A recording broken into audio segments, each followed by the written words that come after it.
Good morning বন্ধুরা, দেশমিতা ভট্টা ব্লগসে তোমাদের সবাইকে স্বাগত। আশা করি তোমরা সবাই ভালো আছো, আমিও ভালো আছি।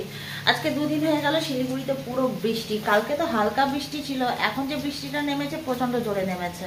এবার টেনশন, ছেলে স্কুলে কি করে যাবে। এক নম্বর তো আমাদের বাড়ির সামনে বাস আসে না।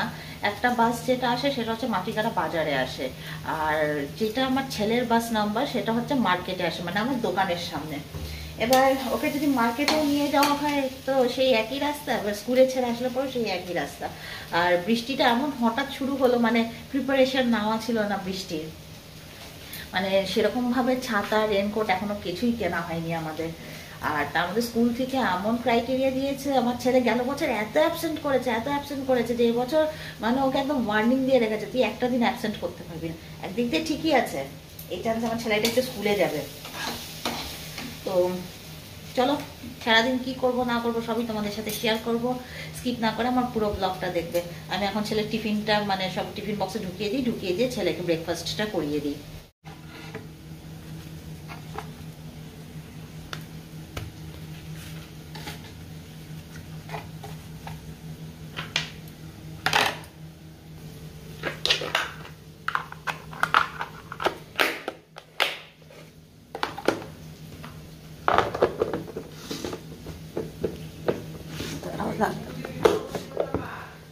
তো কিসে দিব? আমার ছেলের টিফিন বক্স আর জলের বোতল দুটোই রেডি, এবার হচ্ছে ওর ব্রেকফাস্টটা করিয়ে দিব। এই যে আমার ছেলে একদম লাস্ট মোমেন্ট ওর মনে পড়ে জুতো পলিশ করার কথা। আগের দিন রাত্রিবেলা করে রাখতে পারিস না? হ্যাঁ, নাও গিয়ে এটা রেখে দাও। নে তাড়াতাড়ি কর।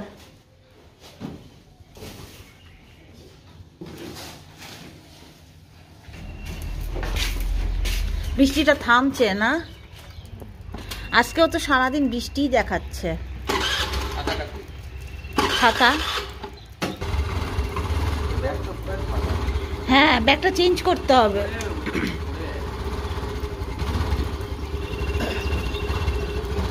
চলো টাটা।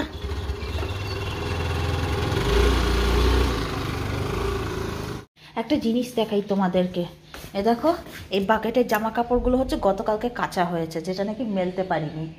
আর এখানে আরেকটা বাকেটের মধ্যে জামা কাপড় জমা হচ্ছে, যেটা নাকি আজকে কাচতে হবে। কী যে করবো দিশা পাচ্ছি না। আর এইদিকে দেখো আবার ঝিরিঝিরি বৃষ্টি শুরু হলো। এই বৃষ্টির দিনটা আসলে পরে না, এটাই একটা জ্বালা হয়ে যায়। সব ভালো লাগে, এই জামা কাপড় যে মানে শুকাতে পারি না, এটাই একটা যন্ত্রণা।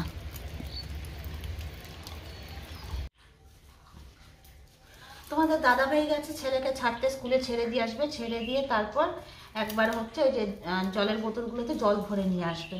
আমি এখানে বসে গেছি এই যে লাউ ডোগা নিয়ে, লাউ ডোগাটা কাটবো, গতকালকে নিয়ে এসেছিল। তোমার দাদা ভাই আবার আজকে ডিউটি আছে, আজকে আবার ডিউটি চলে যাবে।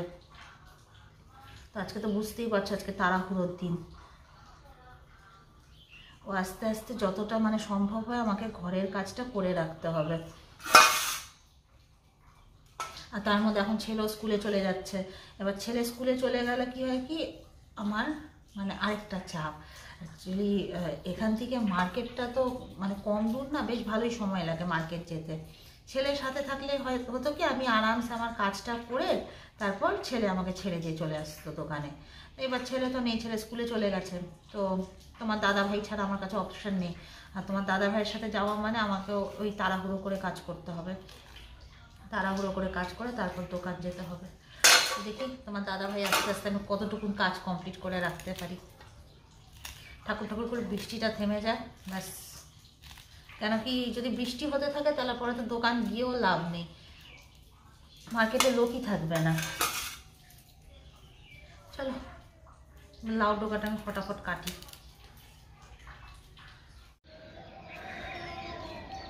খুব সুন্দরভাবে আজকের ব্লগটা স্টার্ট করেছিলাম, যে আজকের ব্লগটা আমি একদম পজিটিভ ব্লগ বানাবো, কিন্তু কি করবো আমাকে না কোনো উপায় দিচ্ছে না জানো। কালকে সারাটা রাত ঘুমাইনি, সারাটা রাত মানে কীভাবে বুঝাবো তোমাদেরকে, বলতে নিজের লজ্জা লাগে। একটা সামান্য ব্যাপার তোমরা কমিটমেন্ট দিয়েছো, তোমরা কমিটমেন্ট পুরা করো। বাস কথা ওইটাই, কথা ওইখানেই শুরু, কথা ওইখানেই শেষ হয়ে যায়। কিন্তু এরা কি করছে, এরা আমাকে মেন্টালি এতটা পরিমাণে ট্রমাটাইজ করছে, এতটা পরিমাণে ট্রমাটাইজ করছে যে মানে মানে বাধ্য করে দিচ্ছে যে তুই সুইসাইডই করে ফেল। মানে এতটা পরিমাণে অপমান, এতটা পরিমাণে ট্রমাটাইজ। তুমি কমিটমেন্ট দিয়েছো, তুমি কমিটমেন্ট পুরা করো, কথা শেষ। তুমি একটা থার্ড পার্সনকে মাঝখানে নিয়ে আসছো, এবার সেই থার্ড পার্সনটার থ্রুতে তুমি আমাকে অপমান করাচ্ছ। সেই থার্ড পার্সনটা ফোনের মধ্যে আমাকে ধমকি দিচ্ছে। এটার কি মানে হয়? কোনো মানে হয় না। যেন তোমরা বিশ্বাস করবে না, গতকালকে সারা রাত আমি ঘুমাইনি, আমি সারাটা রাত খালি এগুলো চিন্তা করেছি। ফোন করেছি, আমার ফোন রিসিভ করে না এরা। আমার ফোন এরা রিসিভ করে না। তো তোমার সাথে আমি কথাটা বলবো কি করে? তোমরা আমার সাথে কথা বলছো, তোমরা একটা থার্ড পার্সনকে মাঝখানে নিয়ে আসছো, নিয়ে এসে সেই থার্ড পার্সনটা থ্রুতে তোমরা কথা বলছো। আর সেই থার্ড পার্সনটা কী করছে? থার্ড পার্সনটা রীতিমতন আমাকে ধমকাচ্ছে। এটা তো কোনো মানে হয় না, না? এভাবে তুমি একটা মানুষকে মেন্টালি ট্রমাটাইজ করছো, তাকে মানে মেন্টালি তাকে এতটা মানে পরিমাণে তুমি ওকে ইয়ে করছো, ফোর্স করছো যে সে যেন সত্যিকারে সুইসাইড করে ফেলে।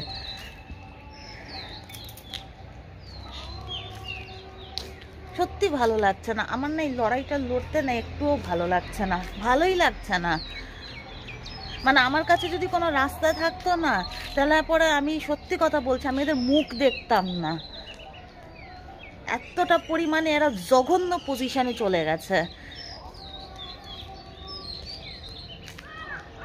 এখন কয়টা বাজে জানো? 5:30 বাজে। 5:30টার সময় আমি ছাদের মধ্যে হেঁটে যাচ্ছি। সকাল 4:30টার থেকে আমি ছাদের মধ্যে পায়াচারি করছি। আমার কিচ্ছু ভাল লাগছে না, আর সত্যি আমি নিতে পারছি না এগুলা। একটা সামান্য জিনিস, সামান্য কমিটমেন্ট, আমি কি তোমাকে আমি কি কোনো কিছু চাচ্ছি এক্সট্রা কোনো কিছু চাচ্ছি না। সামান্য একটা কমিটমেন্ট, তোমরা কমিটমেন্ট দিয়েছো, কমিটমেন্ট পুরা করো।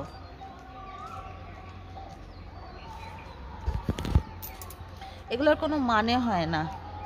তোমরা পলিটিক্যাল লিডারের কাছে দৌড়াচ্ছ, তোমরা একে তাকে নিয়ে এসে ধমকাচ্ছ, তোমরা থার্ড পার্টি মাঝখানে আনতেছো। একটা কেউ তো থার্ড পার্টি গিয়ে তো তোমাকে ধমকায় নেই, তুমি কেন একটা থার্ড পার্টিকে নিয়ে আসতেছো আমাকে ধমকানোর জন্য? আমি তো এটা বুঝে পাচ্ছি না কি প্রয়োজন। বসো, কথা বলো, বসো, কথা বলো। সামান্য জিনিস, কমিটমেন্ট দিছো, কমিটমেন্ট কমপ্লিট করো, ঝামেলাই শেষ হয়ে যায়। এগুলো করার মানে কি? এগুলো তো করার কোনো মানে হয় না, না?